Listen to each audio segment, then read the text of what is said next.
You see, when you're a hairy mofo like me, you require special tools to meet your needs. And when I'm talking needs, I'm talking help, which extends to below the belt. And with the Manscaped Perfect Package, making between the knees breezy comes easy. With the Lawnmower 3.0's waterproof design, featuring advanced skin-safe technology and soft ceramic blades, you'll turn that jungle into a perfectly manscaped yard. Toss in the ball deodorant and toner, and you'll be feeling like Peter North Down Under in no time. Go to manscaped.com and use our promo code FINSUP, FINSUP, and help us help you save balls today.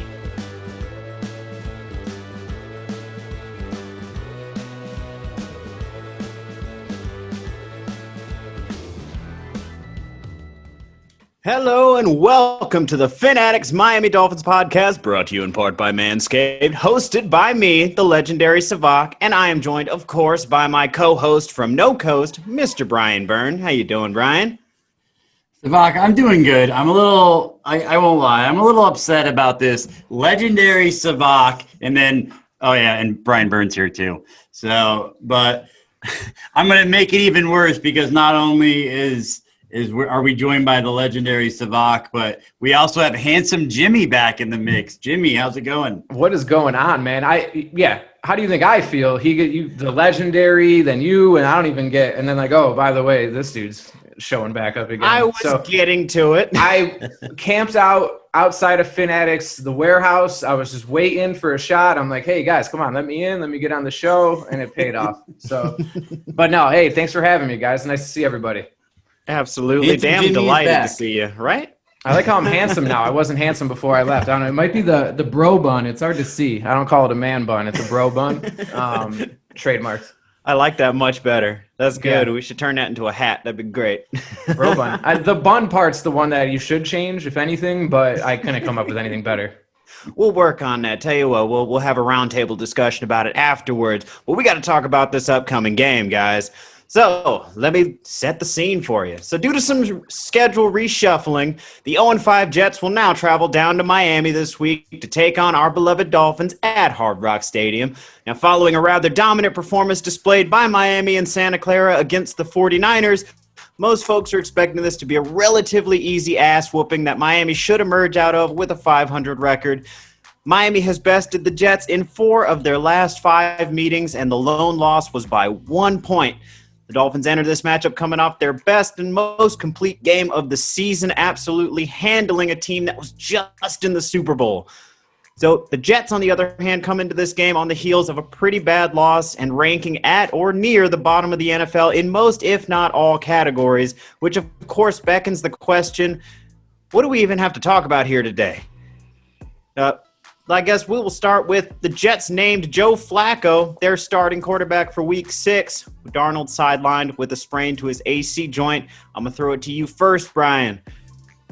Yeah, I threw up on a Twitter poll on this because I'm actually a little bit disappointed that we're going against the second-string quarterback. I think Flacco might be a little bit better than Darnold. But, yeah, I threw it up on Twitter. Who would you rather face, Darnold or Flacco? And it's very close. 56% would rather face Flacco. 44% would rather face Darnold.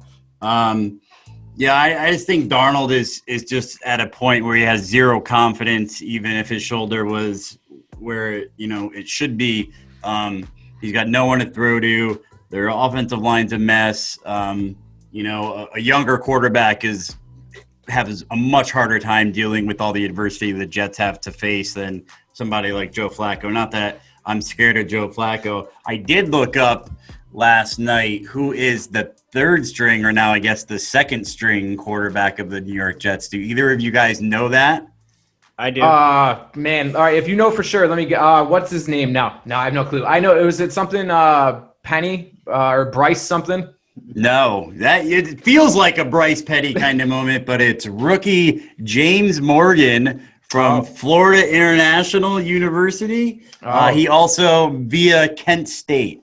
But yes, I don't know what round he was taken in, but a late one. You could have gave me 30 guesses. I never would have came up with that name. I wouldn't be shocked, though, if we ended up meeting Mr. Morgan tomorrow or on Sunday with Flacco playing behind, just Flacco being Flacco and playing behind a pretty beaten up offensive line. For sure. I mean, that's how Sam Darnold came to be in the first place. But Jimmy, which one would you rather face, Joe Flacco or Sam Darnold? So I was all in on Darnold when they took him. I still like Darnold. I just think it's time for a fresh start somewhere else. You know, what can be blamed on Gase, the weapons, the O-line. I still think he is a talented quarterback for sure. So I would much rather face Joe Flacco. Listen, even when Joe Flacco was quote unquote good, like I'm looking at his stats right here, and 27-12 was his best year in 2014. It's been downhill since then. But even when he was a starting quarterback, I'd say the past 6 years that he started, his best move was throwing the ball in the air and getting a pass interference 50 yards down the field. He would throw it, short arm it, and the receiver would have to come back, run into a DB, 50 yards down the field, boom. Like you can go, there's highlight reels of it. Go ahead, Brian. So we have a new system here because I've been cutting off Savak recently in our past couple of shows that I had to bring it up that I am going to try to raise my hand when I want to speak. We're going to go back to kindergarten for Brian because apparently I'm not an adult, which I can't handle. But the last thing I want to say about Flacco is it would be nice to throw some wood at him because the last couple times Thursday night football games we played Baltimore when Flacco was a quarterback, and man, did they beat the crap out of the Dolphins. I think it was like 44-0 and 51-0. I mean, Flacco just outside of Kiko just putting Flacco in concussion protocol. I mean, he really just pounded us. So it would be nice to be on the other side of an ass whooping of Joe Flacco on this Sunday. So that's my last thoughts on that. But still, Halloween's coming up. I'd much rather be making Sam Darnold see ghosts. You guys mind if I ask a question real quick? Get your guys' opinion on something? Please. So it's looking, very likely the Jets have a great chance of landing that number 1 overall pick. No way they don't take Lawrence, right? And then figure it out, move on Darnold. Like they have to do that, right? Yeah, I think you absolutely have to. Okay. Because you just don't know what you have in Darnold, and what are you gonna do? His rookie deal's coming up on an end. You're gonna extend him to a $20 million a year based on seeing ghosts, and he's never proven anything. Good chance maybe he's a Ryan Tannehill candidate with Adam Gase just being a god-awful coach and human being, but who knows? But I think you have to. You're in the top. Even if they're in the first 2, I think you take Fields out of Ohio State and move on from Darnold either way. 100% agree. I think if you find yourself in position to take him, you kind of have to, especially being where they are right now. They have to rebuild. Yeah, you take Trevor Lawrence. Yeah, I don't see how not. Yeah, I personally I think that this Flacco for Darnold thing. I think Gase was looking for this to happen anyways. And all jokes aside, I really think he wanted this to happen, and he wants Flacco to look okay so he can save his own butt and be like, oh look, it was Darnold this whole time. Flacco came in here, we looked decent. Like now he can throw Darnold under the bus if Flacco makes this offense at least look somewhat competent. Adam Gase throwing players under the bus? How dare I? That should literally be his nickname, Adam the Bus Gase, because he will throw anybody under the bus. Like the beer vendor, it doesn't matter. Anyone in the building's fault besides Adam Gase. He might have Jerome Bettis trying to throw him under a bus if he tries to take that nickname. But agreed. But he should. Yes, I like it. So, I mean, speaking of that sort of thing, takes us right into our next topic. The Jets released Le'Veon Bell, pulling the most Jets move imaginable, following less than a 2-year stint with the Jets, wherein Bell recorded 863 rushing yards, 3 touchdowns, 500 receiving yards, and 1 touchdown through the air. And the deal itself was a 4-year, $52 million deal with $27 million guaranteed. and 15 million in dead cap this season, and still 4 million in dead cap next season. Jimmy, I'll start with you on this one. What are your thoughts? Why? Because I've been shaking my head for 30 seconds now. Yes.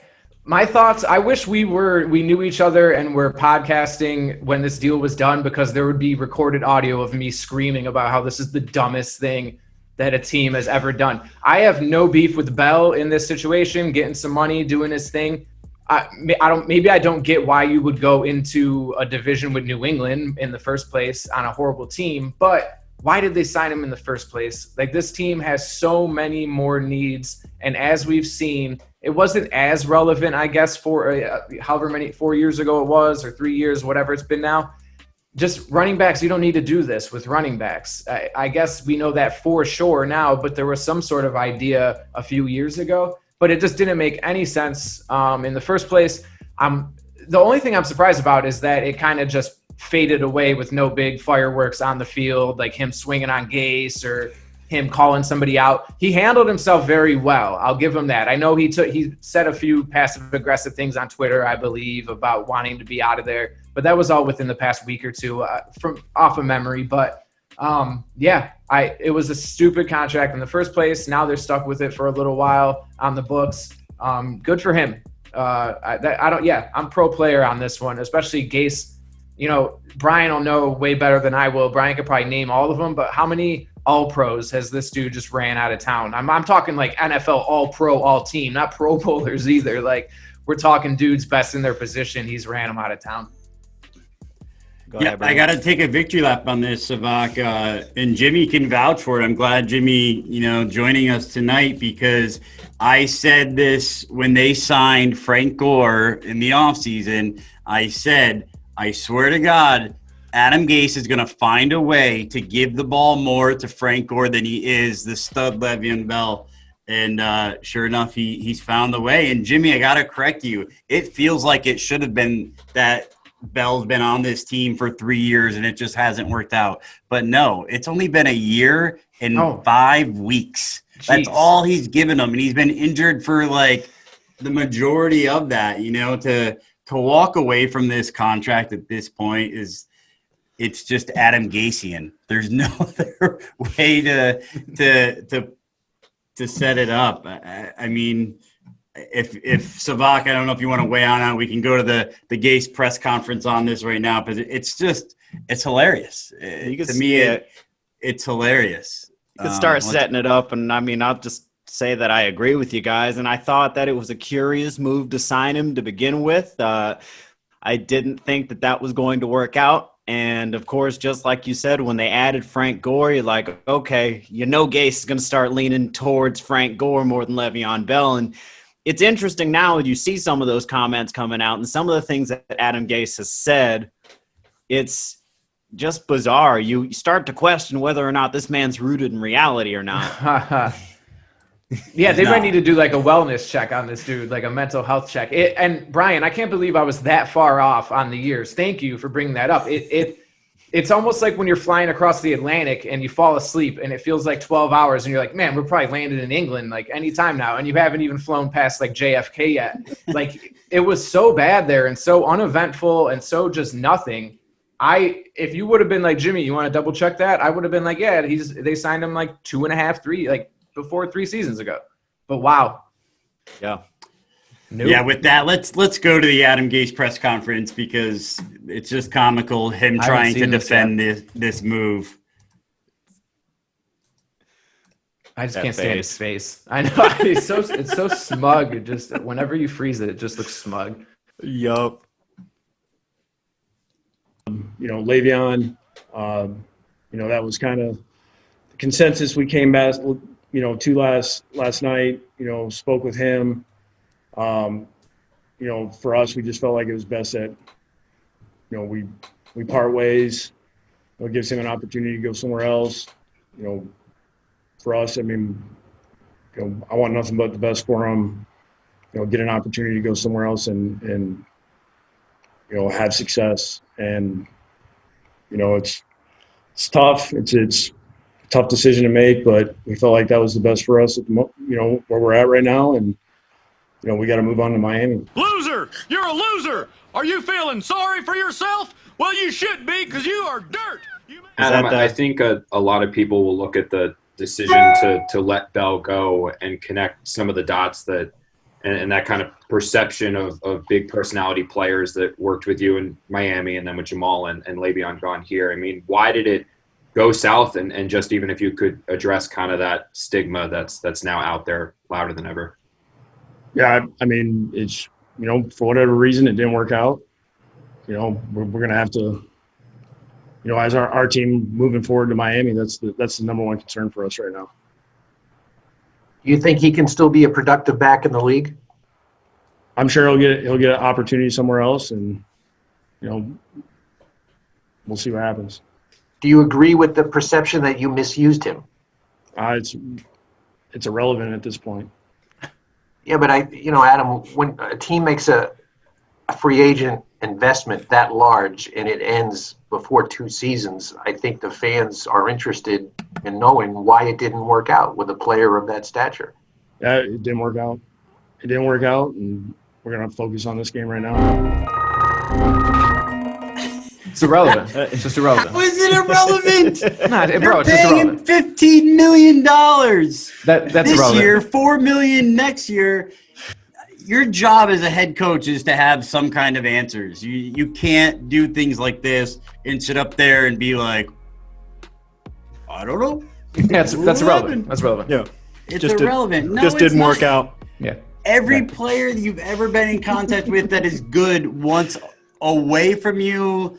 And, right before this podcast started, he signed in Kansas City. Jamal Adams went to Seattle. It just seems like if there was a Hawaii team, they would have signed there. Just as far away from Adam Gase as possible. I had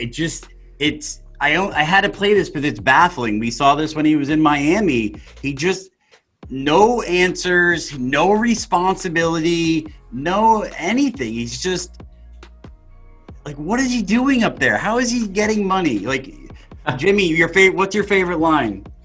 Adam Gase. What's I'm rich, bitch, or say what's he? I forget what he said. Yeah, he said, yeah. I'm rich as I'm fuck paid. or something. Yeah, I'm rich like as that. fuck. Yeah, he's like, I don't care, I'm rich as fuck, or I'm getting paid, or something. Yeah. It's the only thing he knows. To be honest, I would have respected him more if he would have just said, you know what? I don't give a fuck what the fans say. That would sound less ridiculous than what he did say, which is literally nothing. I don't understand how it's irrelevant when it's the biggest news. An all-pro running back wanted to leave your team again. He didn't do anything there. It was a horrible signing. You had 3 questions in a row about it, so obviously it's relevant to someone. He's going to get hammered. Like, I'm going to listen to, like, Mike and the Mad Dog or whatever tomorrow because he's going to get hammered. Everybody who calls in is just going to murder him. And he deserves maybe that's a bad phrase, but yeah. Oh, yeah. They're gonna, not like literally everybody, but yeah. people going to ride him, and he deserves it. I mean, come on now. You can't – how are you going to turn around and say it's irrelevant that you misused him? Because, I mean, that's exactly the reason that you're moving on from. Y'all just released this all-pro running back that you gave $27 million to for less than 2 seasons worth of work. It's absolutely relevant. It's kind of ludicrous. Yeah, you got it. It's relevant, and what you'd have to expect the coach to say is so. Adam Gase from the very beginning said he didn't want Le'Veon Bell. Just he queered this relationship before it ever started. The old GM, I think McCagnon was his name, signed Bell, and Gase got stuck with him. But the relevant question is, you misused him. And you never tried to use him right. And you never tried to design anything for him. And this is a record, man. Look at the backs that Gase misused. Kenyon Drake, who went 1,000 yards in 6 games last year. Jay Ajayi sat behind Arian Foster, Damian Williams for 5 games before he rushed for 1,200 yards in a season. Damian Williams never got a chance and turned out to be almost Super Bowl MVP in Kansas City. It's just if you're a back that Gase doesn't like, you're about to get paid. That's 2 Super Bowl winners too, right? Ajayi won in Philly. Williams went to KC and won. watch out, Bell win a Super Bowl this year, man. You leave Gase, you win a Super Bowl. Well, I mean, he did just go to join the Super Bowl champions, so that is very, very possible for him. Is there any kind of thing like maybe he's got to be the man on the team, right? That's what it is, right? It's an ego thing. Like you said, he didn't want Bell from the beginning. Maybe I feel like he's trying to be smarter than everybody else. I feel like he wants to do it with a bunch of guys that people don't know of, where he's the superstar, like a Belichick type thing, maybe, where he just plugs his guys in and it works. It's got to be something to do with ego, man, especially when you go back to the quote that I like throwing around of I'm rich as fuck, whatever. It seems like it's just he's an egomaniac or a narcissist or something. I do wholeheartedly agree, and we've heard this story before.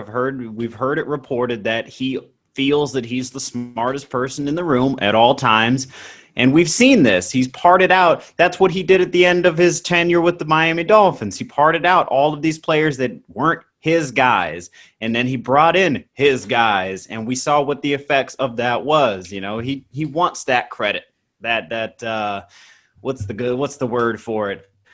It eludes me now, but I think the only good way to move off of this is let one of his mistakes, segue us out of Adam Gase. And Devontae Parker was asked about him today, and they asked Devontae, as you think back to your time with New York Jets head coach Adam Gase, obviously you'll see him on the opposing sidelines. Do you have good feelings about it? Just your thoughts on working with him during your time you guys were together? My time with him was pretty good. There was that little situation that happened, but that's in the past. I'm just focused on our team right now and what we've got going on. Just another example of a guy that, Adam Gase couldn't figure out. And the second he got away from him, all pro numbers, Devontae Parker's first year away from Gase, 1,200 yards, and he couldn't get him 500 in a season, it's just. That's irrelevant, Brian. It's irrelevant. Yes. It's irrelevant. Exactly. Which does, it is pretty interesting. Now, per Cameron Wolf, the Dolphins are, what is that? Do I read it as -9.5? Yeah, minus 9.5. Okay, minus 9.5 point favorites over the Jets on Sunday. Brian Flores said he didn't know much about spreads, so here's a few stats. Miami's favored for the first time since Week 16 of 2018. The first time favored by more than a touchdown since 2016, and the last time they won back-to-back games by double digits, Week 6 and 7 of 2015. All of this has the makings of being a trap game. Because based on everything, based on all the numbers and hyperbole and the history, we should stroll into our home stadium and kick the living shit out of the Jets. But that is why it's such a great trap game, because we historically have had this issue of playing down to the level of inferior competition. So how concerned should we be about this, Brian? Yeah, I'm not going to go with trap game. I'm going to go with defining game, because I think trap game infers that, I think you have to be better than 2 and 3 to be a trap game. And these stats are staggering. First time favored since Week 16 of 2018. That's 2 in like a third season, or 1 in a third season they haven't been favored in a game. But more importantly, I think this is a defining game for this coaching staff and this group of guys. They're favored. They went to San Francisco and they had a great game. If they can put another great game together, they go home to Miami and do what they should do to the New York Jets, then I think what people have been saying about Coach Flores and where the direction of this team is headed is all gets vindicated, and it's all in the right place. If it somehow turns out to be a trap game and we go out there and we need a pass interference on the last play of the game or something like that to win or lose, we're in trouble. What was last year all about if we can't go home and just trounce on this Jet team? That's, they're in dire straits. The coach thinks everything's irrelevant. They have no players left. It's a defining game, or it's a oh no game. I think it still counts as a defining game regardless. You know, it either defines us as a good, improving team, or it defines us as the same mediocre team that we've been. You know, Jimmy, what are your thoughts? Yeah, I think you guys hit the nail right on the head. The only thing I've been seeing all week is it's a trap game. It's a trap game. And I will say it's a trap game if we're just looking at it gambling. Laying -9.5 with the Dolphins right now with a 2-3 team, like it's just not a great idea. So I will do everything in my power to not lay those points with the Miami Dolphins, even though I think they are going to hammer the Jets. Because, yeah, this can be a trap game, but like Brian said, this isn't a 4-1, 5-0 team that we have. This shouldn't be a trap game to a team that doesn't know how to win yet. This should be we go out and we prove that, you know, we should be winning some games, and you lay the wood on them and you go into this bye week a 500 team. Just some more stuff I was pulling up. The Jets are bad. It's not a bad gambling spot anyways. If you do like the Dolphins, 0-5 against the spread this year. They're 1-4 straight up against Miami the last 5. 0-4-1 against the spread in Miami in the last 5. They're 3-14 on the road in their last 17. So there's a lot of indicators right here pointing towards Miami. And I just don't think that they're cocky enough, win enough for it to be a trap game. And with Coach Flores, I don't think, like he said, he doesn't even know what a spread is, what that means. He doesn't care. He's trying to win a football game. And it was great. I was reading when the media spoke to him earlier today, and they asked him about Bell, and they're like, "Oh, what do you think? What can you give us news?" And he's like, "Hey, that's a question for the GM. I'm here. We're game planning for the Jets." And they're like, "Oh, well, you know, you might sign Bell." He's like, "Yeah, he's a great player. If it happens, it happens. We're trying to beat the Jets. Like, they are focused. They are ready to go." And I think the bye week now comes at a great time. They can win a game, win 2 in a row, go into a bye 3-3. Yeah, it's definitely a trap game for, you know, in the sense of the definition, whatever. But the way Brian put it is the way that I'll be putting it going forward now, is that there is no trap games for 2-3 teams. It's just not how it works. Yeah, I do think the great thing about this is if we can go home, get this victory. We have our bye week, and to be 500 with the upcoming schedule that we have, it's a pretty good place to be. You know, we have the Rams at home. We travel to Arizona. We got the 1-4 Chargers at home. We got at Denver, who has 1 win and 6 quarterbacks. And then we got the Jets again. And then we got Cincinnati. Our schedule gets really harder after that. But, I mean, 6 or 7 very winnable games, you know, where those ideas that I had at the beginning of the year of that 7th playoff spot or that 6th playoff spot, it becomes real if we can, you know, we lay the wood on the Jets and we come out of this bye and continue to learn how to win and finish games. I think, you know, we could start something really cool here. Something that, man, I don't know about you guys. It's been foreign to me for a really long time as a Miami Dolphin fan.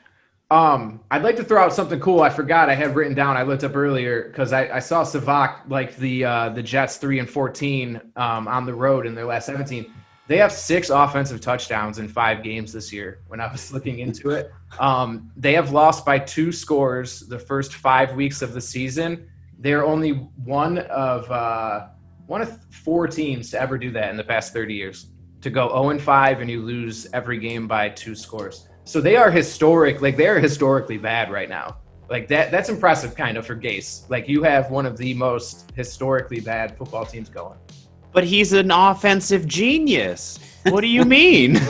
Bro, I mean, 6 touchdowns in 5 games, man, is great. If you're like 8 and you're playing pop and they score 1 touchdown every 2 weeks. But I mean, the scoring boom we're seeing, I think at this point last year, we're like 6 points ahead of where it was last year. Like the scoring, you look at totals to bet a game, everything's over 50. It's like Bears versus Panthers, like 55 points. Like, no way, dude. And yet they've scored 30 points on touchdowns or whatever that is. 36 points on touchdowns this year. Incredible. So I guess we'll go ahead and segue into the injury report. Brian, would like to lead us off? Absolutely. Let's see if I can share my screen without being a bullet head. All right, here we go. the Miami Dolphins injury report, we have Kayvon Frazier, the safety. He practiced full for the second day in a row. He is suffering from a shoulder. Davin Godchaux is the big news. He did not participate. The news is kind of that they're waiting to put him on the IR. He has a torn bicep that they're looking at. There's a good chance we don't see Godchaux in Miami again, being in a contract year. Xavier Howard practiced in full. I think he's just going to be on the injury report for the rest of the season, but no real reason. Jones practiced in full. Is really good to see with the groin and the Achilles that he came back last week. He played and he didn't have a setback. Kinley's still on there with the foot, but went full. Shaq Lawson is limited. Devontae Parker at full. Durham Smythe is limited, and Kyle Van Noy, the best news of the day, he was limited in practice, but he did come back to practice. He was not there yesterday, so hopefully Van Noy can get healthy, even if it's not for the Jets game, but healthy after the bye. The Jets, though, are just, they're decimated. Their class of the draft, Becton did not participate for the second day in a row with the shoulder. Not expected to play. As we've talked about, Sam Darnold is not playing. Two other linemen did practice in full, George Fant being the key one there. We have Frank Gore did not participate after, I guess that maybe not injury related, just being an old man day. But with Bell not being there, and did you guys know that Kalen Ballage is now on the LA Chargers practice squad? He's no longer a member of the Jets. So I don't know who they have after Gore and their rookie Perrine. Ty Johnson is their third running back. I believe he was Detroit, I think. And then they have recently. the O-line, Alex Lewis, did come back and limited participant today after missing yesterday. Brashard Perriman is limited. He does look like Perriman will probably make it to this Sunday and get back into action. And Quinnen Williams is limited with a hamstring, but he's on pace to play as well. Those are the big news out of the injury reports, which are very relevant this week. Yeah, that's very interesting. I've always thought that was kind of curious. For the people who defend Adam Gase, they say usually that's one of the excuses. Oh, well, he's got a bunch of players that were injured. Well, that's been a reoccurring theme on teams coached by him. So, at what point do we start to lay some of that accountability at his feet? Yeah, I think they're going full sell-off too. There's rumors, and it was just really mild rumors. I saw about 5 minutes before I hopped on with you guys. They're looking to trade Quinnen Williams is the rumor. They're kind of selling off, I think. It was just a very minor, hey, there's talk that they're shopping him. Oh my goodness, fire sale in the process. That would be the only reason not to take Lawrence next year is just this team is so – they have nothing.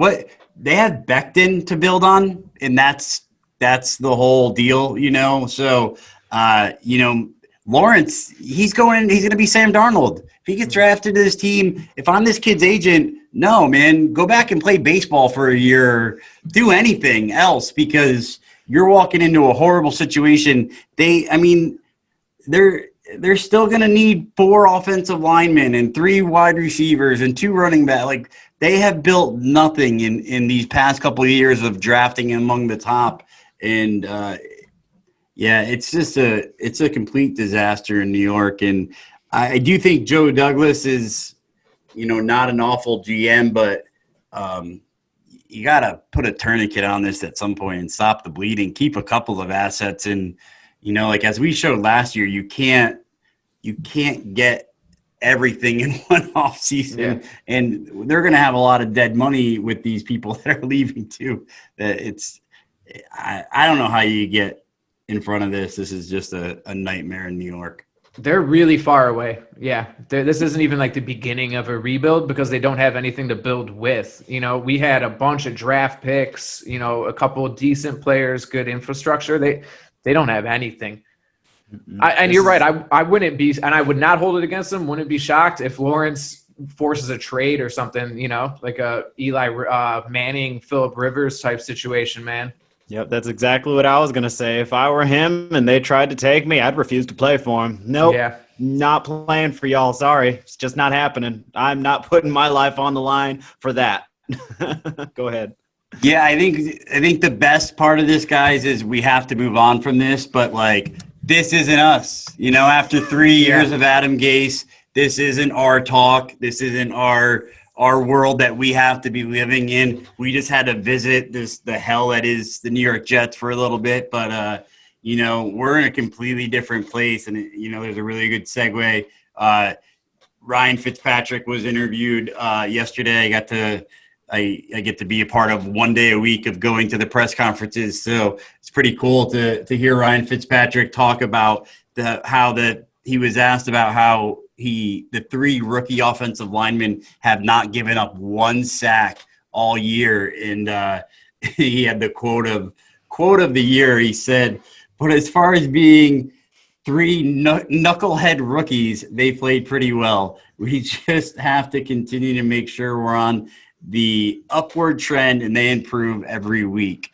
And, you know, Fitzpatrick went on to say, it's nice. It's even being in the huddle, not having the nervousness, those guys looking like they don't belong in the huddle. All 3 of those guys have the right look in their eye. And, you know, that's where we're building. We did it right. We started with the O-line and the D-line, and the O-line is really starting to pay off, and we're seeing the dividends. Even when we lost Jackson for a week, you know, Big Bob Hunt steps in at right tackle and played great. And I think, you know, we're really, you know, with him and Kinley and when Jackson comes back, man, if we have a franchise quarterback and 3 offensive linemen in one draft, I mean, in 2 rounds of the draft, I mean, it's a nice place to be right now as a Dolphin fan. Absolutely. Tell me what that says about Chris Greer if he managed to do all that in just a couple rounds.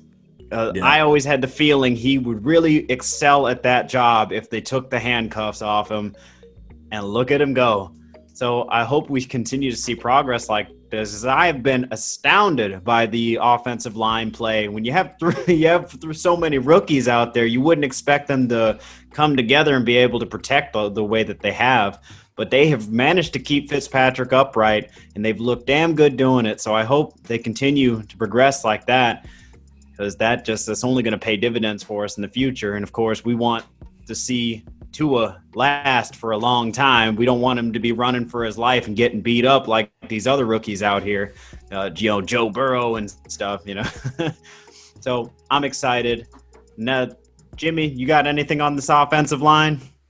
No, it's just I was texting with Brian, or actually I think we were on the phone a few days ago, and it's other than the punter, who I think's been up until last week where they looked really well. Hawk? Was like the brightest star on the team to me. He was just pinning teams inside the 5-yard line. But aside from that, no, it's been great. How quick it's come along, how quick it's gelled.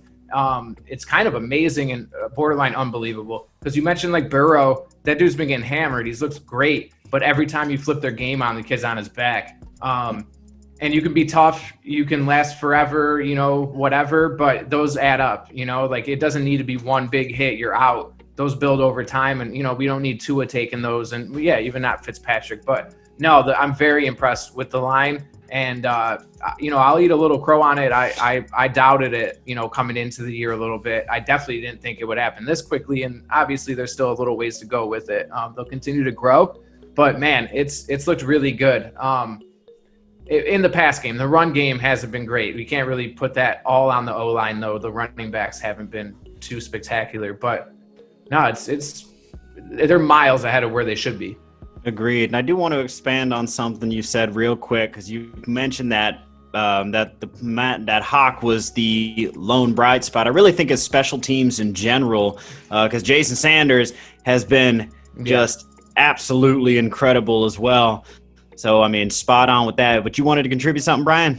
Yeah, I wasn't going to talk about Jason Sanders, but not to jinx it. He's perfect, I believe, a 14 of 14 on field goals this year, which is just unbelievable. Our punter, every time he kicks it, it's in the 10-yard line. But yeah, I mean, back to the O-line, I I was a homer, and I thought that every signing was going to be great and every draft pick was going to be great. But even being a homer, like, I couldn't imagine it worked out as well as it has this year. And, you know, they got to gain some confidence last week and finally, like, give some Fitzpatrick some real time and get those deep balls working. And now you have another weak D-line coming in with the Jets coming in. And it's weird to say the 49ers have a weak D-line, but if you look at the injuries they just didn't have it last week. Everybody's out. But they're just gaining confidence, and it'll be nice to see if they can get that run game going this week and just really lay it to the Jets and just continue to gain that confidence. And, I mean, you know, we didn't get that preseason, and these guys are coming together already. So it's, you know, where this team's going to be at the end of the year is not where it is right now. It's going to continue to improve. That's the advantage of having – people say we have the youngest team in the NFL. That is false. We have the second youngest team in the NFL. Ryan Fitzpatrick screws that up because he's so goddamn old. But outside of that, we would have the youngest team in the NFL. And when you start playing like this at this young, you know, these guys are going to get better every week. And I just, again, that optimism that where is this going is just, it's pretty exciting. And we're not even talking about Tua yet. There's this BS Twitter beef going on this week about Justin Herbert and Tua and who's better, and, like, who cares? You know, like, we're doing it the right way. Tua is learning the game the right way. I don't care about that debate. I don't care that we were not seeing Tua. I'm just excited that, like, we're building a core. So when Tua does walk into this huddle, he's going to have, you know, it's not going to be Lawrence walking into or trying to avoid New York. You know, he's got something to be built around. It's really, really exciting to be a Dolphins fan right now. Yeah, I think that's actually spot on. As we're building the nucleus of a team that ideally you could insert any of the quarterbacks in and they should be successful. And I think that, to me, is more valuable than watching our rookie play this year. And so I love to see it. Did you want to say something, Jimmy? Yeah, just, I mean, I like watching Herbert play. I love watching Burrow play. I've been watching him nonstop. I got the ticket. I can always, if they got the ball, I'm going to look. I would just say other fans that are, you know, on Twitter spouting off about where's Tua, when's Tua coming, look at these guys, just enjoy it. Like, go watch them. You're going to want to have some quarterbacks around so we can get some more rivalries go, like a Brady, Manning, and all this stuff that we're losing as these older guys phase out. I'm cheering for Burrow. I'm cheering for Herbert. I want good quarterbacks, good football. You know, it makes the product better, it makes the games better. It'll be great when, you know, the Dolphins in 5 years run into the Bengals in the AFC Championship. It's Burrow versus Tua. Like, it's going to be great. So, yeah. Yeah. So your role. Couldn't agree more. And, you know, I love quarterbacks. Ideally, I would want everybody to come in and be successful, you know. So I love to see how many of these young guys are stepping right in and, you know, able to play at a high level. That's awesome to see. But we got to keep moving it along. Let's look at this, the punt return game. Jakeem Grant fumbled one again, almost gave it up very close to our own end zone, and he has become a liability out there. So this could be the perfect week to try somebody else out there. I know Brian's got something to say about this. Who would you want to see? I mean, we can't be complete homers. We got to talk about at least one negative thing, and Jakeem Grant is definitely, you know, he has got to give him a little credit. He's looked a little bit better as a wide receiver the past couple of weeks. He's made a couple big third down catches, but yeah, that, you know, he's getting paid to be a punt returner and a kick returner, and kick returner is no longer a position in the NFL anymore. I've seen like 2 kicks get returned all season long. They're just getting kicked right out of the back of the end zone. But he's a liability in punt return. We have other options. You know, Malcolm Perry was the talk of camp. You know, maybe this is a week that we finally get to see him. Maybe we put Lynn Bowden Jr. back there. It's time to put anyone else back there. It's the week 2 against the Jets. As long as it's not Preston frickin' Williams, it could be anyone else. But yeah, I definitely think it's time to make a move and let somebody else get some action at punt returner. We have a lot of speed. We have a lot of exciting young guys in there, and I'd like to see what anybody else could do back there because, Grant fumbling on your 5-yard line, that's how you lose to a team like the Jets when you're a 10-point favorite. I might be mistaken. Did you guys do a pod a while back and it was about cuts? And Brian, you were pretty low on Jakeem Grant coming into the year, right? Yeah, in my defense, I thought he could be on the cut block, but then Hearns and Wilson opted out, which I believe saved his job for sure. But you were low on him, right? Yeah. Wasn't that part? Yeah. All right. Yeah. So, hey, you were vindicated. I feel like, man. Yeah, something's got to change, man. And I'm with Perry or Bowden. Don't get me wrong. I love Jakeem Grant, and I how he approaches the game, and the kid tries. I would love to eat crow on Jakeem Grant. I'd love to sit here and say he's absolutely killing it. He's got 3 punt returns for touchdowns, and he's stepped up as a wide receiver. It hasn't been the reality though, and it's just time to try something new. Absolutely. I mean, love the speed. I've been a big fan of Jakeem Grant since we drafted him. I really wanted to see this come to fruition a little bit more. I mean, it's great. He is developing as a wide receiver. He had that really incredible grab in the Jacksonville game. That was pretty cool. But when you're supposed to be like the return man and you're fumbling those, that's not going to work. That's not going to cut it. So it is about time we try somebody else out there. So maybe this will be the week. We'll see. I've seen a lot of fans on Twitter calling for putting Tua back there to bring punts back. They're like, man, get this guy in the game just somehow. I heard somebody say that Tua should replace Austin Jackson on the offensive line. So maybe we shouldn't listen to the people on Twitter. They just probably see him. They just want to see him in that uniform. We all bought the jersey. We just want to see it on the field. Imagine the formations you could run with Tua on the line, eligible. It would definitely be interesting to watch. I wonder if Chan Gailey's creative enough to do something with that. But I guess let's look into this. Do we have any key matchups? Brian, do you see anything here? I don't. I don't see a key matchup. The only key, we're dominant in pretty much every position. The main thing is going to be, are these guys going to show up and play like they should play? Like, our DBs should the wide receivers of the Jets should have to give them their houses at the end of this game. They should just own them. The D-line should just destroy the O-line. I don't know who's playing. Frank Gore's their running back. There's no real interesting matchup here. When you're dealing with a 9.5-point spread, there's not usually going to be key matchups. The key matchup is going to be the motivation factor, showing up to play on Sunday, doing your job like they say every day in the press conferences. We got to take it one day at a time, 1 week at a time. We got to beat the Jets this week. So showing up and doing their job, no matter if it's against the Jets or if it's against the Patriots, that's going to be the key matchup, I think, of the week. I dig that. Jimmy, you got one?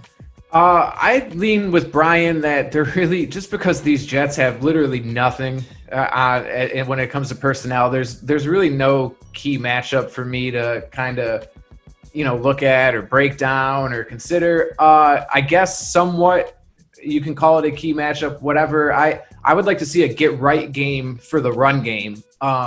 If you look back over the past few weeks, Kenyon Drake averaged 3.3 yards against him. Not great, but he went for 60. Edmonds went for 36. Murray ran for 31. So they're over 100 yards right there, including their quarterback. But you go back to the Denver game, Melvin Gordon broke him off on a Thursday nighter, 107 yards, 2 touchdowns.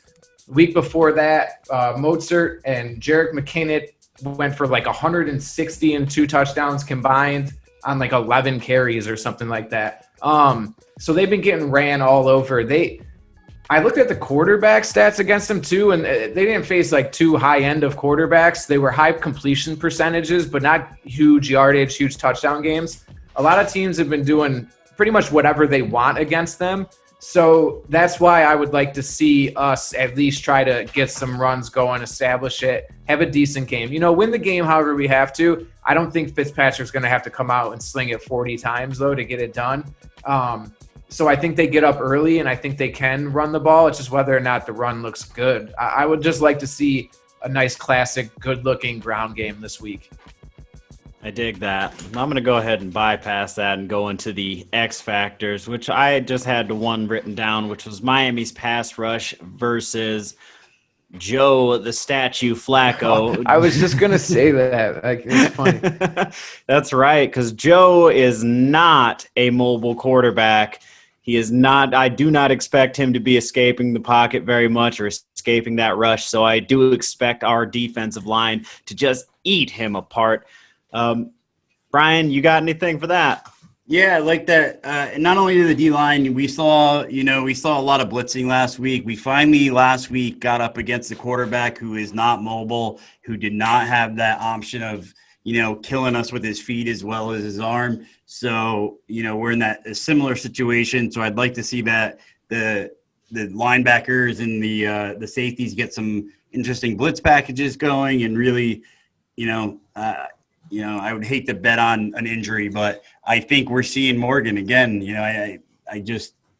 They took out my favorite thing of last week is they took out Garoppolo at halftime because they were scared for his well-being. So I hope they say the same thing this week against Flacco. Our friend Lindsay, okay, I'm sorry to say that to, she would be sad to hear me say such horrible things about Joe Flacco, but that's what I'm hoping for. I'd like to see the blitzes get going and, come from some different angles and, the defense that we haven't seen again.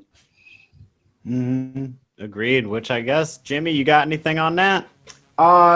No, I'm not anything too crazy. Again, I'm with Brian on this one, but just the defense as a whole. When you look at the DVOA rankings, and please don't ask me to explain what DVOA is. Like, they're awesome. A lot of people use them. They're great. I use them for betting or for just checking a game out. A lot goes into it. If you like it, just Google NFL DVOA rankings. It's a long list of things that go into it by people way smarter than me. Miami's offense is 15th in DVOA. They're 26th in defense. So I would just like to see a dominant defensive performance against a very bad football team. And I think that will reside with, like you guys said, in the pass rush. I think it'll start there. Because they don't have a receiver that can get open against our DBs. And so Flacco's not going to be able to get rid of the ball quick. And like Savak, like you said, he's not going anywhere. So we should see 4, 5, 6 sacks, and if not, he's just tossing the ball away quick, and we should see a ton of throwaways or some interceptions. So, I want to see a good run game and a good defense, and no real X factor on it other than what you guys said with the D-line kind of just chewing this team up. Mm-hmm. I guess I would have to say the X factor is Xavier Howard. I'd love to see if he can pull off 4 interceptions in a row. We're on 3 games in a row. Could he do it 4 in a row? We brought it up on Sunday with the craziest stat ever. The dude has led the NFL in interceptions since 2017, and he's done that over Fuller in Chicago. The difference is he's played in 15 less games than Fuller from Chicago. So, I'd love to see him get a couple interceptions, keep adding to that. More importantly, I'd like to see everybody stay healthy and go into the bye week. I think that's probably the truest of the X factors. Yeah, I liked that. I like what you did there. The X factor. I dig it. And I guess with that, we'll just go into predictions. Brian, what are we looking at? A lot to a little. I'll go 34-3. Flacco gets him a field goal. All right, I dig it. Jimmy? Now I got 27-13. I like the 3 though. I gave them a little more credit than they probably deserve. The total's low. Total's only 47, so don't expect to see a shootout here. Most of the points should come from Miami. So yeah, I got 27-13 Miami. Oh, right on. See, I was kind of somewhere in the same realm. Although Sam from Perfectville, I believe his daughter made a prediction. Would she say 27-10? I think she's on the right track, but I'm going to go ahead and raise that total to 35-10. Miami's way is what I'm looking at. All right. And Sounds like a dub. A dub across the board is what it sounds like to me. Before we wrap this up, could this be the game that Tua gets a little garbage time, maybe some fourth quarter, keeping Fitzpatrick healthy out there? I don't know if they're – go ahead, please. Can I man, that would be great. But going into a bye week, man, can you just imagine? Because then if you bring him in garbage time and he looks good against this horrible team, because he should – it's going to be all bye week. Why isn't Tua first team? It's a bye week. Now we go Tua. And all of a sudden the whole narrative has changed from, oh, we're 3-3 at a bye with a soft schedule, we could make the playoffs, to now you're just giving that fuel to the fire for the Tua stuff. So I wish it's possible. It would be nice, but I think Flores is probably smarter than that. There will be a better time down the road. And it would just create a horrible media storm and narrative, and it could get distracting. I don't think so, but it's possible.